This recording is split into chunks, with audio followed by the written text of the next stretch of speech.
Shocking conditions in some SoCal housing. 2 years ago, CBS 2 exposed dangerous conditions in a building meant to be a refuge for people on Skid Row. But now residents say it's gotten even worse, despite repeated promises to fix things.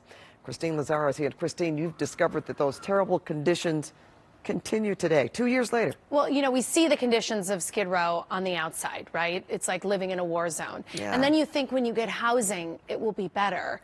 But sometimes it's not always better. Now, Pat, these residents thought nothing could be as bad as living on the streets, but they say the housing they were provided through Section 8, which is funded by your tax dollars, was just as bad, if not worse. Take a look.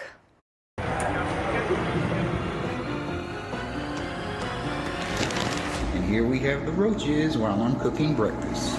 Roaches in the kitchen. Do you see it by the broom right here? And in the bedrooms. When I come home, there's at least 4 or 5 dead on the floor.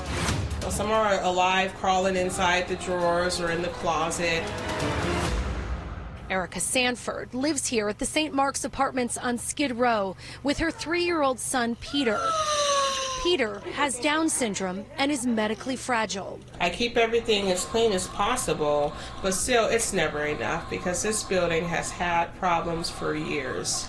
In fact, back in 2019, residents pleaded for our help after the sole elevator in the building had been down for nearly a month, confining those who live here with mobility issues to their apartments. It's like being held prisoner, captive in your own home.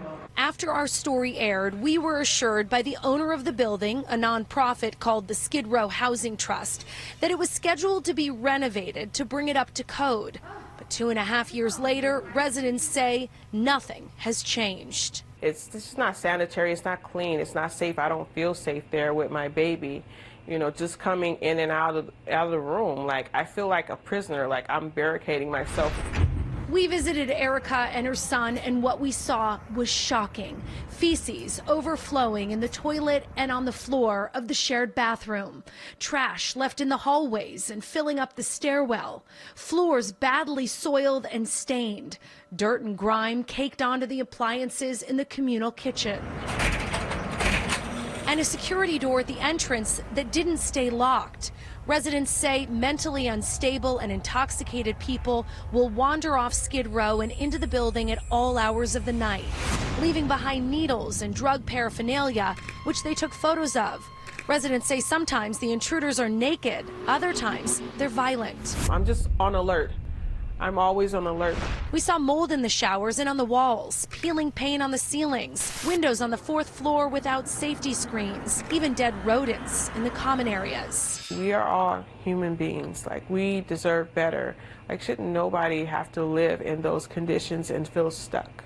Erica was living in a homeless shelter when she was approved for a Section 8 voucher and offered housing at the St. Mark's back in 2015. They told me I could refuse it, but still it would be another building in the same area. So I just took what I could get because I couldn't take living in a mission any longer. I see a psychiatrist because of living here. Brian Smith has lived here for 3 years. They're substandard, they're subhuman if you ask me.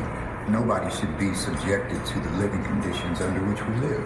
It's federal law that Section 8 housing must be clean, safe, and habitable. If it's not, the building can lose its funding. We contacted the Housing Authority of the City of Los Angeles, or HACLA, and told them what we saw inside the St. Mark's. In a statement to us, HACLA says it inspected the building and tells us several deficiencies were found.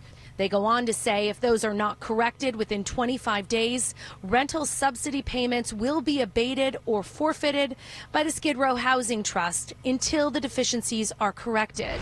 36 St. Mark's residents are now filing a class action tenants' rights lawsuit against the Skid Row Housing Trust, alleging landlord neglect. Where's the money going? It sort of begs the question. That the government's paying, the tenants are paying. If it's not to upkeep the building, then where is it going? Now, residents tell me when they did complain to management, nothing would come of it. A spokesperson for Skid Row Housing Trust tells me they are aware of this, and the nonprofit promises to act quickly to address any issues brought to its attention. And as for Erica, she is on several waiting lists, so she is hoping to move. She spends a lot of time at her mom's house, as you can imagine. She doesn't really want to be there. And Skid Row Housing Trust tells me they're also trying to find her other housing, because technically that place is just for adults, and she has a little boy there. So hopefully those deficiencies, as they call them, will be corrected, and it won't look like the outside of Skid Row on the inside of an apartment there. That made my skin crawl. I can just imagine our viewers watching that, the horrific conditions. And what's pretty unbelievable is this had to happen over time. You don't get those kind of conditions that even a couple of months. This is over time. And the fact that the doors aren't locked and people are coming in at all times of night, it's dangerous also. I think I can say this. It's dangerous, and it is. And it's tough. So hopefully we will follow this, and hopefully change is coming.